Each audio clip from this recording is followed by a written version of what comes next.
Hello guys, അപ്പോൾ തുടങ്ങാം. This is ബൊഗ്വേ ചാനൽ. രവികിരൺ കോല സംവിധാനവും രചനയും ചെയ്ത് രാജേഷ് സുരേഷ് പ്രൊഡ്യൂസ് ചെയ്യുന്ന പുതിയ വിജയ് ദേവരകൊണ്ടയുടെ ഒരു സിനിമയാണ്.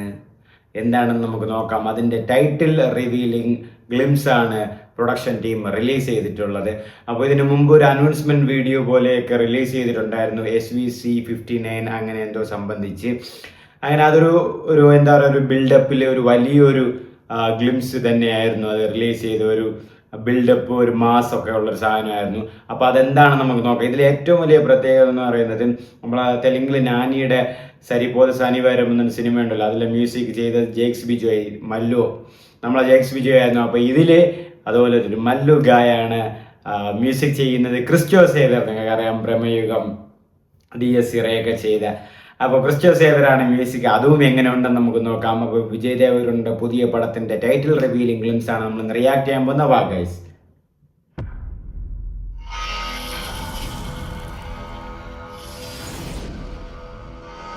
ശ്രീ വെങ്കടേശ്വര ക്രിയേഷൻസ്.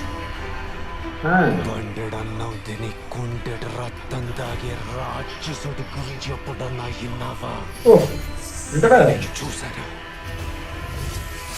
కొమ్ములతో ఆడి కథనాడి రాసుకున్నాడు. ఒంటికి నెత్తుర్లాగా పూసుకున్నాడు.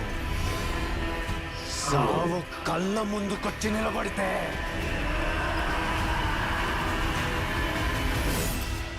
కత్తిలేసి కలబడినాడు.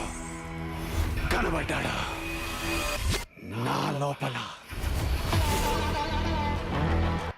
അത് KGF എടുത്ത സീനാണെന്ന് തോന്നുന്നു. മാറിയിട്ട് പെട്ടെന്ന് നമ്മളെ KGF ക്ലൈമാക്സിൽ ഗരുഡനെ വെട്ടൂല, ആ സീന് പോലത്തെ ഒരു സീന് പോലെ അല്ലെങ്കിൽ ഒരു ചെറിയൊരു റെഫറൻസ് പോലെ തോന്നി. പക്ഷെ ആ തുടക്കത്തിൽ ആ കാണിക്കുന്ന ബാക്ക്ഗ്രൗണ്ടും വിഷ്വൽസും ഒക്കെ, ആ നൈറ്റ് അതും കാര്യങ്ങളൊക്കെ കൊള്ളായിരുന്നു. ആ കാറ് വരുന്നതും ആ ഒരു കൂട്ടത്തോടെ എല്ലാവരും നിൽക്കുന്നതും, ആ ഒരു എന്താ പറയുക, ഒരു തീ, ആ പിന്നെ ബ്ലാക്കിഷ്, അങ്ങനെ ഒരു ഇരുട്ടിലായിട്ട് നന്നായിട്ട് അത് ആ ഒരു വിഷ്വലും കാര്യങ്ങളും അവർ സെറ്റ് ചെയ്ത ആർട്ട് വർക്കും കാര്യങ്ങളൊക്കെ നന്നായിട്ടുണ്ടായിരുന്നു. ആൻഡ് എനിക്ക് തോന്നുന്നു ഇതിൽ വിജയ് ദേവരകൊണ്ട കുറച്ച് ബൾക്കായിട്ടാണ് ഉണ്ടെന്ന് തോന്നണം. കുറച്ച് ജിമ്മും മസിലും കാര്യങ്ങൾ. ആൻഡ് ക്രിസ്റ്റിയോടെ മ്യൂസിക് ഇതുവരെ സൂപ്പറായിട്ടുണ്ട്. കേൾക്കാൻ തന്നെ ഒരു സനിപ്പോസ് സാവരം ഒരു മ്യൂസിക് പോലെ എനിക്ക് തോന്നി ആദ്യം കേട്ട പോലെ. ഈ സെറ്റിംഗ് കേട്ടോ.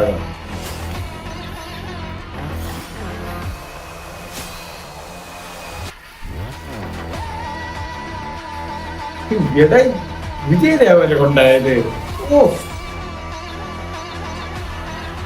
నాకాడ ఉన్నారు కొమ్ములు తిరిగిన రాక్షసులు, రక్తానికి మరిగిన రౌడీ. విజయ్ దేవరకొండ మ్యూజిక్.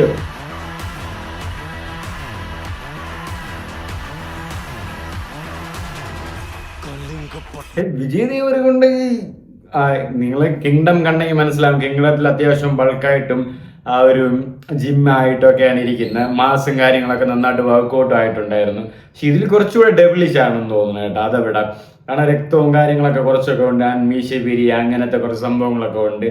കണ്ടിട്ട് കുറച്ചുകൂടെ വയലൻസ് ഒക്കെ ഉള്ള ഒരു സിനിമയാണെന്നാണ് തോന്നുന്നത്. കാരണം ആ ഗ്ലിംസിൽ തന്നെ വ്യക്തമാണ് വയലൻസിന് പ്രാധാന്യം ഉണ്ടെന്ന്. കാരണം ഫുൾ രക്തവും ചോരയും ഷർട്ടില്ല അങ്ങനെയൊക്കെ കാണിക്കുന്നുണ്ട്.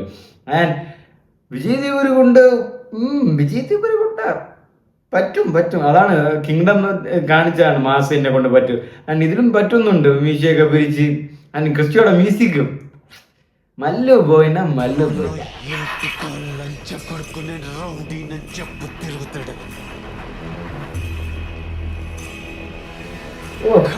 ఇంటి పేరునే రౌడీగా మార్చుకున్నాడు. ఒక్కడే ఉన్నాడు, జనార్దన.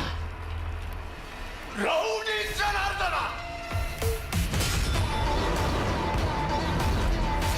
റൗഡി ജനാർദന, അതാണ് പേര്. BGM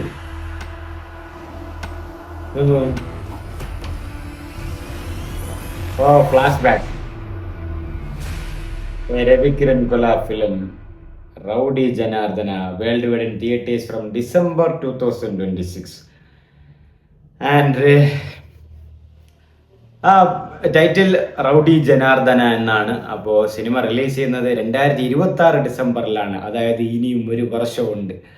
അപ്പോൾ കാരണം ഇപ്പോൾ ഡിസംബർ 2025 ആയുള്ളൂ, ഇനി 2026 സിനിമ റിലീസ് ചെയ്യുന്നത്. റൗഡി ജനാർദ്ദന എന്നാണ് സിനിമയുടെ ടൈറ്റിൽ. ടൈറ്റിൽ റിവീലിംഗ് ടീസറൊക്കെ കൊള്ളാൻ കഴിയും. ഇനി ഒന്നിനൊരു വൈൽഡിഷ് ആയിട്ടുള്ള വയലൻസ് ആയിട്ടുള്ള ഒരു നല്ലൊരു ഗ്യാങ്സ്റ്റർ പടം അല്ലെങ്കിൽ റൗഡി പടം, അതാണല്ലോ പേര് തന്നെ അങ്ങനെയാണല്ലോ, റൗഡി ജനാർദ്ദന.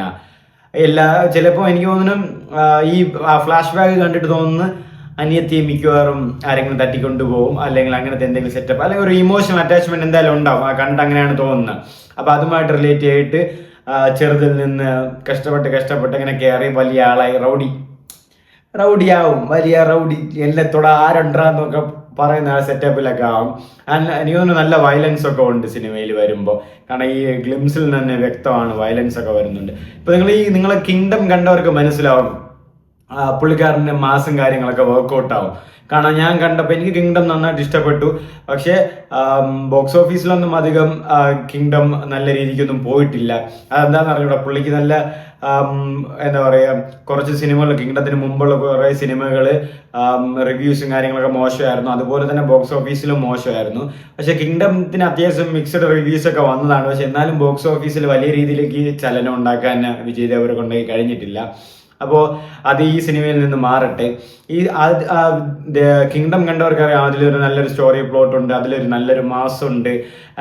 പുള്ളിക്കാരൻ ഒരു ബൾക്കായിട്ട് നല്ല ജിമ്മായ ഒരു നല്ലൊരു ക്യാരക്ടറായിട്ടാണ് വിജയ് ദേവരകൊണ്ടായി ചെയ്യുന്നത്. ആ ഒരു ബ്രിഡ്ജിന്റെ അവിടെ വരുന്ന ഒരു സീന്, ആ ഒരു സ്പൈ, അതായത് സാധാരണ നമ്മൾ എല്ലാ സിനിമയും കാണുമ്പം സ്പൈ എവിടെ പോകും, പാകിസ്ഥാനിൽ പോകും, ഇത് ശ്രീലങ്കയിലാണ് പോകുന്നത്. അവിടെയാണ് ഏറ്റവും വലിയൊരു വെറൈറ്റി വന്നത് കിങ്ഡം സിനിമയിൽ. അവിടെ നിന്ന് ആ ബ്രിഡ്ജിൽ നിന്ന് പോലീസ് താനാണെന്ന് അറിഞ്ഞ് പോലീസ് വെടിവെക്കാതെ വരുമ്പം വിജയ് ദേവരകൊണ്ട നടന്നു വരുന്ന സീന്, പിന്നെ ഫൈറ്റ്, റഗിലെ പാട്ടിൽ വെടിവെക്കുന്ന സീൻ, അങ്ങനെ കുറെ നല്ല സീനുകൾ, മാസുകൾ. അപ്പം പലരും ട്രോളുകളും കാര്യമൊക്കെ പറഞ്ഞിട്ടുണ്ടായിരുന്നു വിജയ് ദേവരകൊണ്ടായി മാസൊന്നും വരുന്നില്ല അങ്ങനെയൊക്കെ. പക്ഷെ എന്നെ സംബന്ധിച്ചോളം അത് ഞാൻ നന്നായിട്ട് എൻജോയ് ചെയ്തു. അനിയുടെ തീ കത്തിക്കലും അവിടെ ഉണ്ടായിരുന്നു, അനിരുദ്ധിന്റെ റഗിലേ തീ കത്തിക്കൽ മ്യൂസിക്കും കാര്യങ്ങളും അവിടെ ഉണ്ടായിരുന്നുണ്ട്. എനിക്ക് ഫുൾ അഡ്രിനലിൻ റഷായിരുന്നു, ഞാനെല്ലാം നന്നായിട്ട് കണ്ടു. അപ്പോൾ ഈ സിനിമയിൽ എനിക്ക് നല്ല വയലൻസ് ഒക്കെ ഉണ്ട്. റൗഡി ജനാർദ്ദന എന്നാണ് ടൈറ്റിലിന്റെ പേര്. കണ്ടിട്ട് ഒരു ചെറുതിൽ നിന്ന് അടിച്ചമർത്തി രക്ഷപ്പെട്ടു വരുന്ന ഒരു വലിയ ആളായിട്ട് ഒറ്റയ്ക്ക് നിന്ന് സാമ്രാജ്യം പോരാടുന്ന ആളാണെന്ന് തോന്നുന്നത്. കാരണം വിജയ് ദേവരകൊണ്ട ഒറ്റയ്ക്കാണ് അവിടെ നിൽക്കുന്നത്. അപ്പോൾ ഒറ്റയ്ക്കാവാനാണ് സാധ്യത കൂടുതൽ. കൊള്ളാം, ടൈറ്റിൽ ഗ്ലിംസ് കൊള്ളാം.